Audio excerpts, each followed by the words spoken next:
Picture this, a gravel road, spinning wheels, flying stone.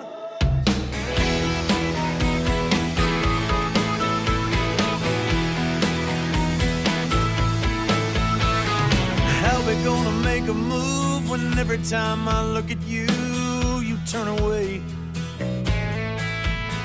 I keep afraid that I might see something you got buried deep from yesterday. Every time the conversation switches to my matter of the heart, yeah, you laugh and lighten up the air like you don't want to go down where the real feelings are. Picture this, a gravel road, spinning wheels, flying stone, leaving the past behind us, smiling as it all goes up. Hey, that is a great sound, isn't it? The song is called Dust, and as we always do, we love to highlight musical performers from around the world and around the country. And this gentleman is a guy that is getting great buzz all over. His name is Phil Vaught, V-A-U-G-H-T. And he's come to my attention, and that's all I needed to hear was a song like that. And great talent, great showman as well. Phil, welcome to the Jordan Rich Show. Well, thank you very much, Jordan, and thank you very much for having me on your show. It's an honor. It's a pleasure, sir. And right off the bat, I kind of knew this, but the accent sounds Kentucky. Am I right? Yes, sir, it is. By way of Tennessee at this point, I've lived right outside of Nashville in a suburb for about 13 years. Well, I watched Justified, which is the Kentucky lawman show, and I seem to have picked up an ear for that. But, Phil, you've got a great sound, and you've been really working your tail off doing music all over the place, 200 gigs a year, and another album coming out the 28th of this month. Let's talk about you, though, as a young player and getting started with, I guess, church background, where a lot of people get their start in music. It is a very familiar story, but the truth is my father is a Baptist preacher and grew up in a very, strict religious family. Not strict in the sense that I couldn't be normal. I mean, my dad's a great man. But, we grew up.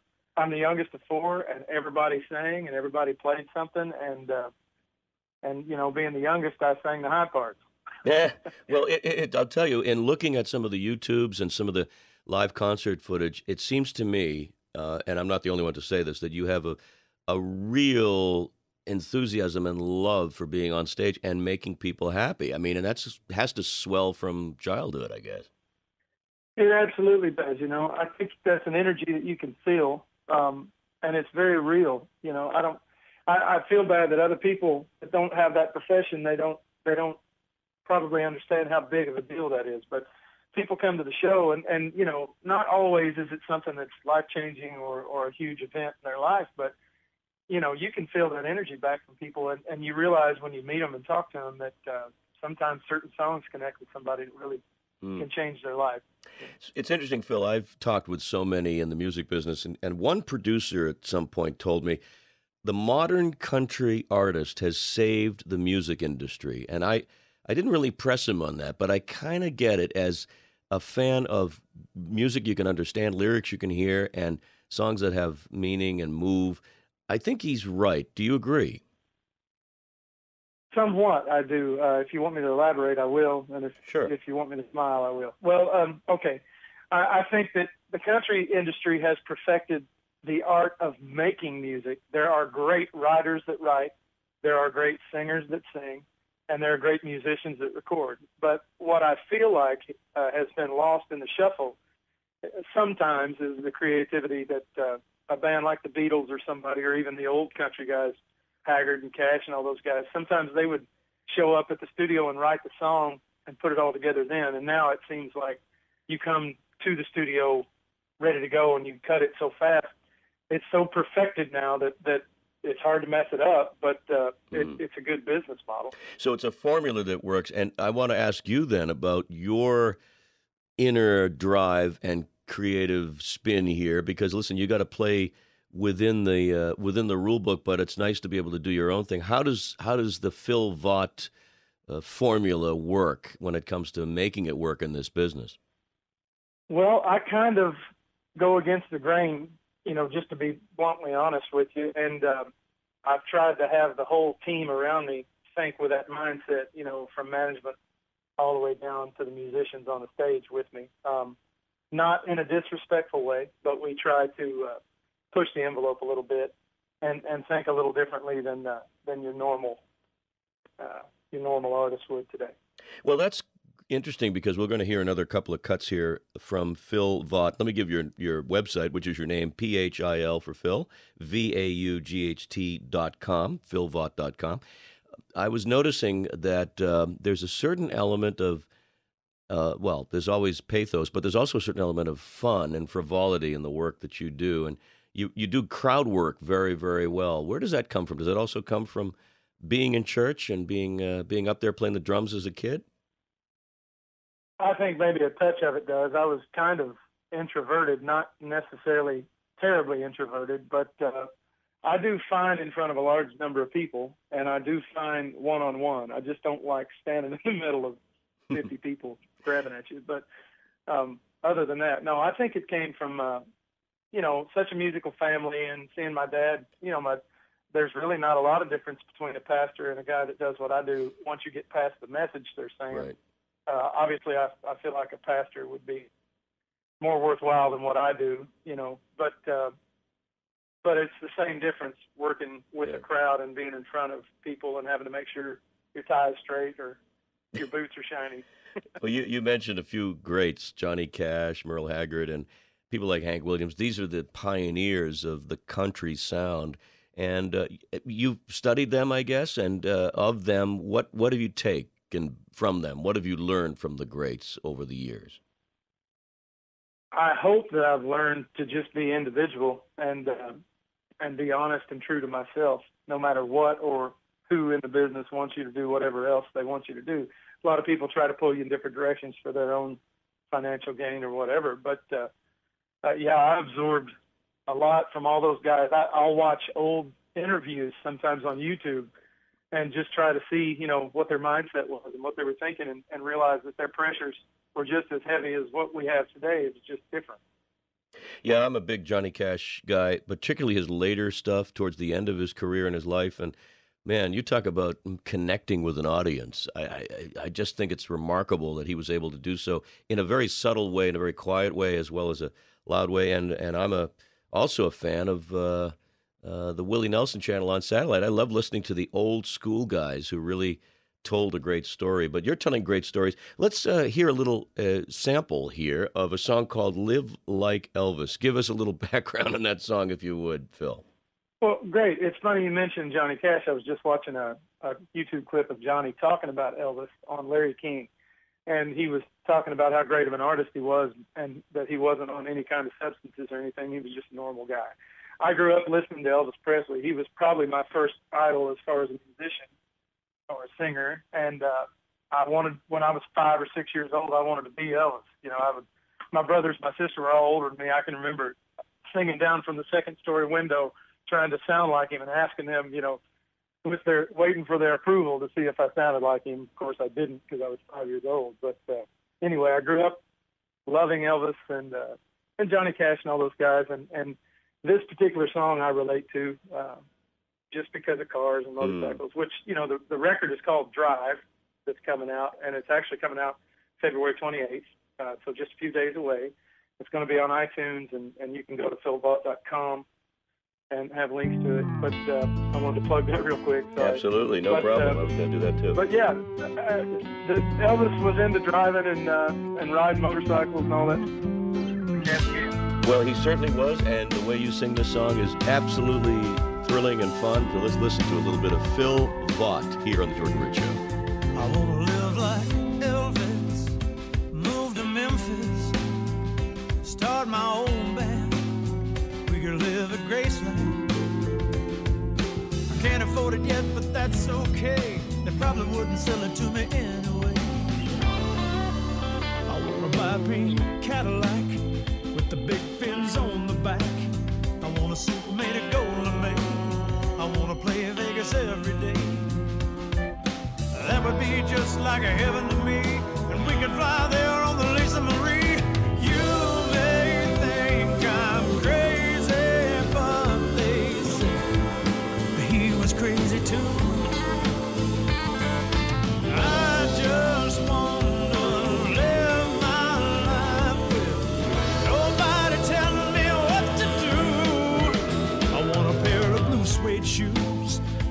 Live Like Elvis. That's Phil Vaught. The album coming out February 28th is called Drive. You can get it on iTunes and at Phil Vaught, VAUGHT.com. We're talking with Phil about his work as a country artist, but you're really more than that. I wonder if it bugs you or bugs people like you to be considered simply quote unquote country, because I mean there's a lot of wiggle room here. Are you looking to expand beyond that name and title and really reach more audiences? Actually, I am very much, and I appreciate you asking me that question and letting me have an opportunity to say that. You know, because I live and I work from Nashville, you know, they introduce me as a Nashville guy. Everybody automatically thinks I'm just country, but if you listen to the record, you know, I have a lot more influences than just country, and even though I am just as much of a country guy as I am a rock guy, I'm somewhere blended in the middle that nobody's invented a name for, you know. I'm not all classic rock and I'm not all country. You know, my stuff drives pretty hard, but then, you know, the ballads are real sweet too, you know. So I do regret the fact that you have to feel like you're, you know, shoehorned into one particular shelf, because I don't think that's true for everybody. No, I agree, and I think that's the case with a lot of parts of showbiz, including radio. You get shoehorned in, and as you say, it's a little bit restrictive, but then you want to do more things, and you can prove you can do more things. I think you just have to keep doing it, and people will realize that. I have a question about how you handle 200 gigs a year. We have a lot of musicians and performers who listen to my show, and I know the pressures are intense in terms of travel, scheduling, and, other kinds of pressures. I'm just curious, when I talk with artists such as you, Phil, what's your personal mantra about getting through it, about having the strength, about having the stamina, and also about keeping things in balance? Well, you have to get, you know, as much rest as you can, which is sometimes a pretty hard challenge on the road because, you know, it's not easy to sleep good when you're in a bunk going 80 miles an hour down the road. And then the other thing is, you know, on your days off, you really have to block out and just try to detune. You know, this record's called Drive. I'm talking about it again. But the truth is, like, where I'm from, you know, we would cruise back roads. And that's how we de-stress and relax. You know, you just get away from everything, roll the windows down, turn the music up, listen to the radio, whatever. And that's how I mentally de-stress about it. And then physically, as far as 200 dates a year, that's pretty challenging. When you sing 200 dates a year, it's a lot. And I've been doing it consistently for 12, 13 years. You have to just not abuse anything. I don't do any kind of substances, and I drink a lot of water, let's just say. But you just do the best you can, take care. You know, in radio, your voice is your money, you know.